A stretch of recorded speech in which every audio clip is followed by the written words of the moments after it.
Good police work or intimidation? That's the question some in the African-American community of Bay Minette are asking about some of the crime-fighting efforts in their city. News 5's Debbie Williams went looking for some answers on the Baldwin County beat. The train tracks here in Bay Minette, a dividing line in the city that some say on the one side is law enforcement, on the other is harassment. A Bay Minette police cruiser patrols a neighborhood. We ain't never seen this go on until we got the new chief going around here. Fearful of retaliation, this woman didn't want to reveal her identity. Everywhere we go in our community to either do anything, it's always police on every corner. And it's just getting out of hand. I mean, we can't do anything. She says cameras are up in neighborhoods off Hickory Street in the Douglasville community and Clay Street. We just feel like we're being violated. Police called the one block of Hickory Street 65 times in 1 month. I don't know if it's a camera or not. I can't tell.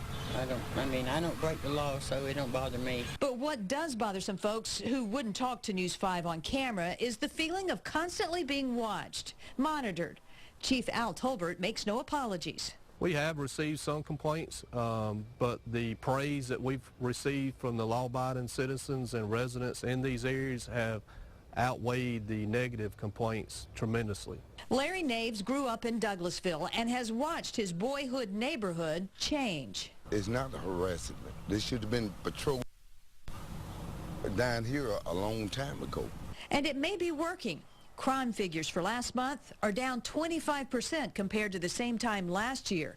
Tolbert says that's a good start. We're going to keep at it and continue what we've been doing. On the Baldwin County beat in Bay Minette, Debbie Williams, WKRG News 5. Less than 30 minutes north of Birmingham sits the small town of Brookside, Alabama. It's a former mining town with no stoplights, no retail stores other than the Dollar General, and no major crimes. A stretch of Interstate 22 runs directly through Brookside, and the town has a lot of cops to police it. Brookside is only about 3 miles long and has just over 1,200 residents. But the police here, they feel the need for at least 3 SWAT vehicles. Not only that, they also have a tank, which looks brand new.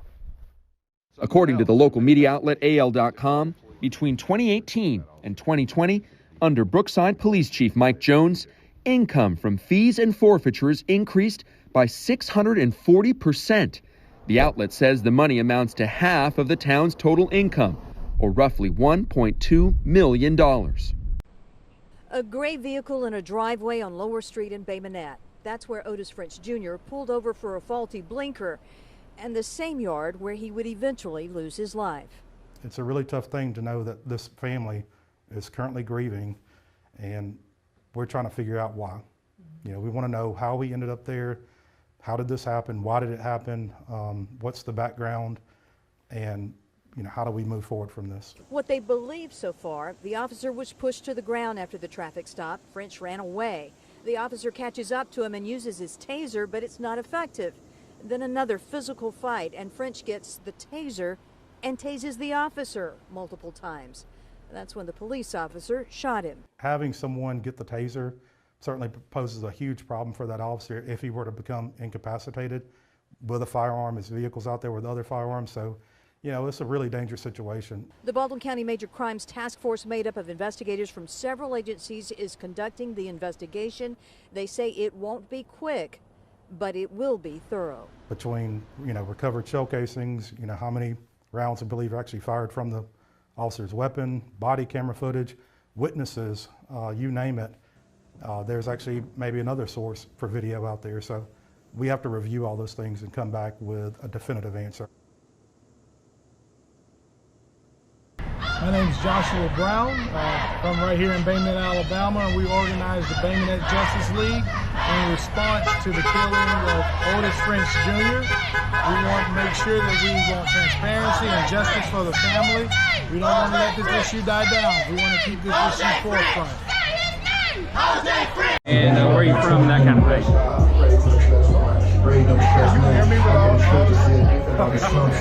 My name is Sam White. I'm from Bay Minette, Alabama. Currently reside and live in Decatur, Georgia, just outside of Atlanta.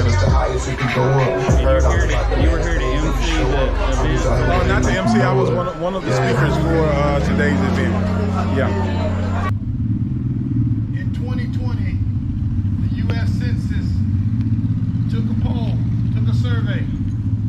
They registered 8,107 people in the city of Bay Minette. Yeah. In that same year, there was an election.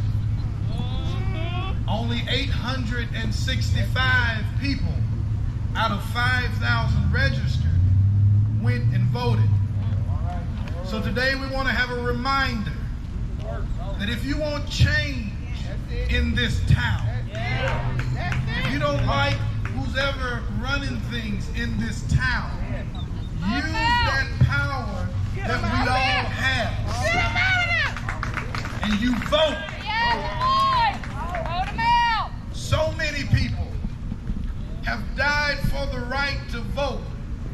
Let's not let our brother and our cousin and our friend have died in vain. He said visiting, but this is home. Yes. This is home. It's important that I be here because I still got 4 nephews here, and any one of them could have been OJ. Still got a mama who lives here, a brother who lives here, a sister who lives here, and I'm always here.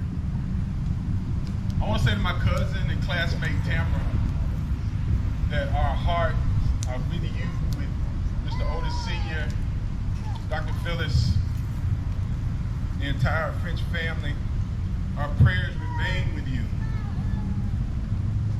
According to a press release from the Bay Minette Police Department, an officer within Bay Minette PD conducted a traffic stop on Lower Street, stopped the vehicle that Otis French Jr. was driving because of an equipment malfunction. The officer asked Otis French Jr. to exit the vehicle so the officer could show him the equipment violation and issue Mr. French a warning for the violation. The police department says that their preliminary investigation revealed that once Mr. French exited the vehicle, he would not comply with the officer's instructions. So some things already aren't adding up for me. What instructions? Right. Yeah. He wasn't under arrest. No. Yeah. He wasn't being held in custody. No. He wasn't being detained. No. Seems like the community needs some answers. Yes. Definitely. What lawful instructions did he not comply with that led to his death? All right. See, no one should distort what we are doing here today. That's right. We're not being provocative because we ask or demand transparency or accountability. Oh. Yeah. In fact, it was Frederick Douglass who told us power concedes nothing without a demand. Yeah. It never has and it never will. So I want to encourage all of the people who gathered here today to continue to exercise your First Amendment rights of freedom and speech and freedom of assembly. There are some folks who think our gathering here today is threatening. And I say, good, let them think that. There are even some religious leaders who think we ought to just go home and pray. And yes, you ought to pray, but you ought to do more than pray. You see, in Exodus, the Bible says that the Israelites groaned under their oppression, and they cried out to their God, and their cry rose up to God. And God looked upon them, and God took notice of them.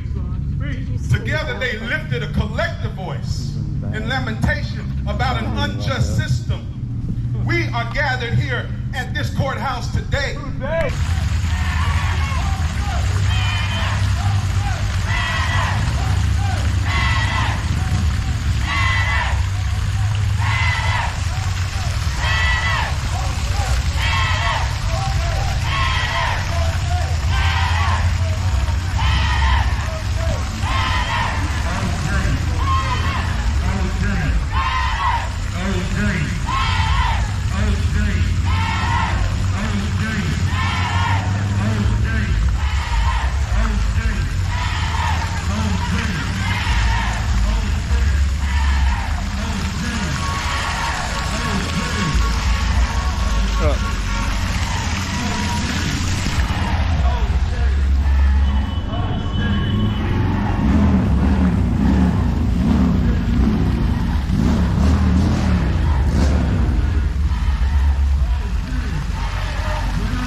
Carry on.